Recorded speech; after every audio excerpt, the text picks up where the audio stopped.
Hi, my name is Annie, and welcome to the Walking Word, where we go through the Holy Bible in a year as part of discipling. We are currently reading from the book of Deuteronomy, and Deuteronomy is a culmination of the first five books of the Bible. We're in Deuteronomy chapter 31, which is the Lord's leadership. There's a further exhortation of the Lord's leadership. But Deuteronomy is the last book of the first five books, the Pentateuch, which are written by Moses: Genesis, Exodus, Leviticus, Numbers, and Deuteronomy. And in Deuteronomy, it's almost a culmination of all the first four books because it talks about the law. There's a further exposition of the law. It talks about the historical bit, how the Israelites are moving. It is a reiteration of God's covenant with man. Then of course it is also an opportunity for Moses to exhort the Lord and also bid farewell to his kinsmen. So Deuteronomy 31, the Lord's leadership. When Moses had finished speaking these words to all Israel, he said to them, now remember how Moses signed off. He was just like, today I give you two things. I give you a choice. You either choose life or prosperity, choose death or doom. The choice is yours. God has already laid out the laws, the precepts, the ordinances. He has laid it all out. Now it's up to you to choose if you want to follow him or if you don't. So now he's bidding farewell. When Moses had finished speaking these words to all Israel, he said to them, I am now 120 years old, and I'm no longer able to move about freely. Besides, the Lord has told me that I shall not cross this Jordan. It is the Lord your God who will cross before you. He will destroy these nations before you, that you may supplant them. It is Joshua who will cross before you as the Lord promised. The Lord will deal with them just as he did what? Just as he dealt with them in Sihon and Og, the kings of Amorites and Bashan. The kings of Amorites, whom he destroyed, and with their country. When therefore the Lord delivers them up to you, you must deal with them exactly as I have ordered you. Be brave and steadfast. Have no fear or dread of them, for it is the Lord your God who marches with you. He will never fail you or forsake you. And this is an understanding for a believer. If you believe in the Lord God of Abraham, Isaac, and Jacob, the God of Moses, the God who raised Christ from the dead, if you believe in his power and just remain steadfast and brave, don't cower down, understand that he's the one who walks ahead of you. Then Moses summoned Joshua in the presence of all of Israel, said to him, be brave and steadfast, for you must bring this people into the land which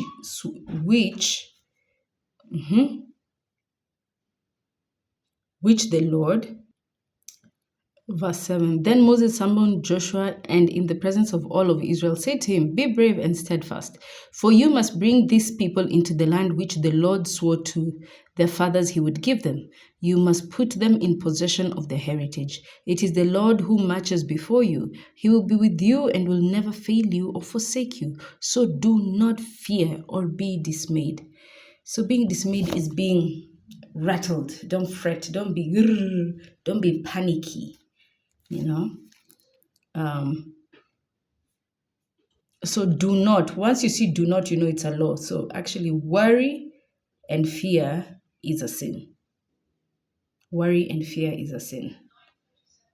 When Moses had written down this law, he entrusted it to the Levitical priests who carried the ark of the covenant of the Lord, and to all the elders of Israel, giving them this order: on the Feast of the Booths, at the prescribed time in the year of relaxation, which comes at the end of every 7-year period, remember the year of rest, the year of the Sabbath, when all Israel goes to appear before the Lord your God in the place which he chooses, you shall read this law aloud in the presence of all of Israel.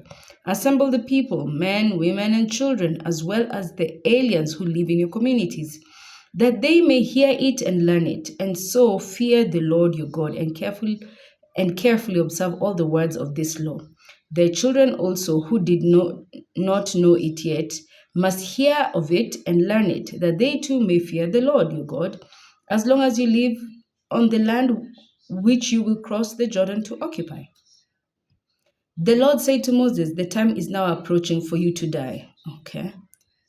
Oh, wouldn't that be a good way to go? Where God is actually organizing everything of your exit to the next world. It's painful to perceive it, but when you actually really look deep into it, it's an act of mercy. Summon Joshua and present yourselves at the meeting tent, that I may give him his commission. So Moses and Joshua went and presented themselves at the meeting tent.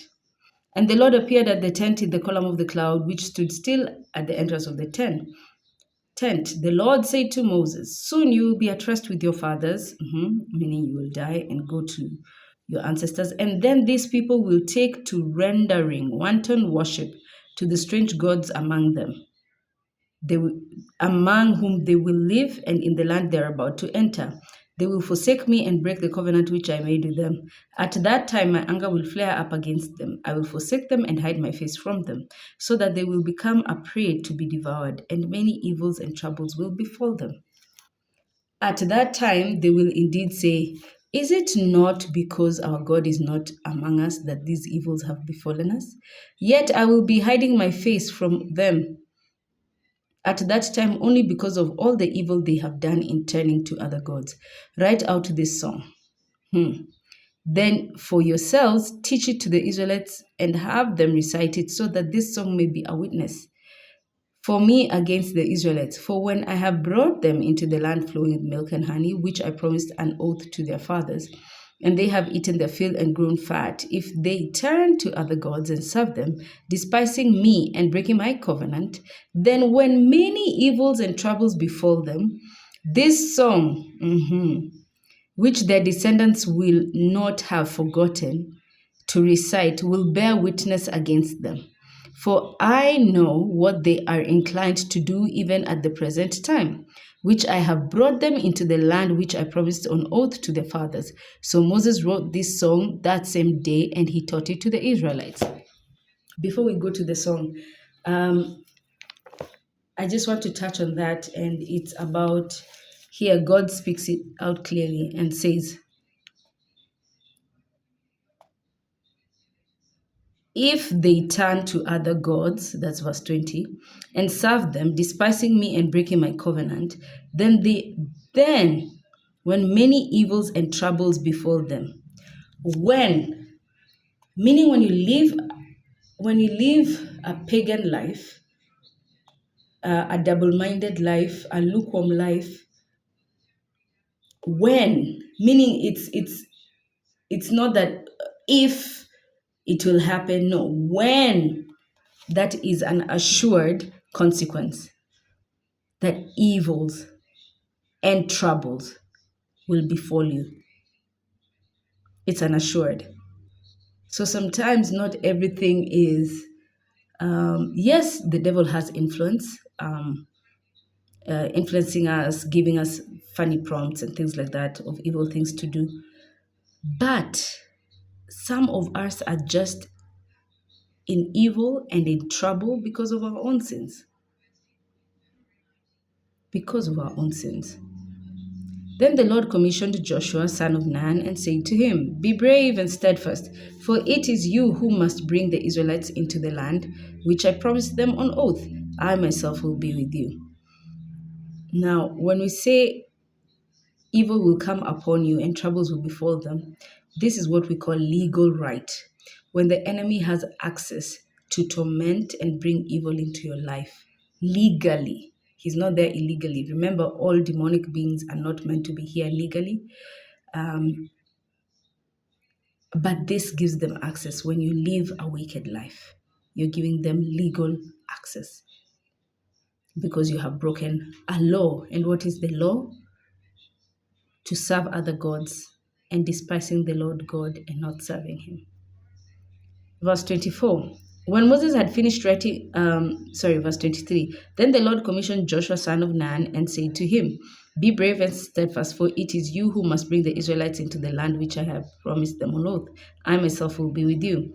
When Moses had finished writing on a scroll the words of the law in its entirety, he gave the Levites who carried the ark of the covenant to the Lord this order: Take this scroll of the law and put it beside the ark of the covenant of the law of the Lord your God, and there it may be witness against you, for I already know the rebellious and stiff-necked people you are. Why even now, while I'm alive among you, you have been rebels against the Lord? How much more then after I am dead? Therefore, assemble all your tribe elders and your officials before me, that I may speak these words for them to hear, and so may call heaven and earth to witness against them. For I know that after my death you are sure to become corrupt. So the scrolls are going to be a witness against every evil from Israel. Okay, so we're in verse 29. For I know that after my death you are sure to become corrupt and turn aside from the way along which I directed you, so that evil will befall you in some future age, because you have done evil in the Lord's sight and provoked him by your deeds. The song of Moses. Then Moses recited the words of this song from beginning to end for the whole assembly of Israel to hear. We're going to read the song in Deuteronomy chapter 32.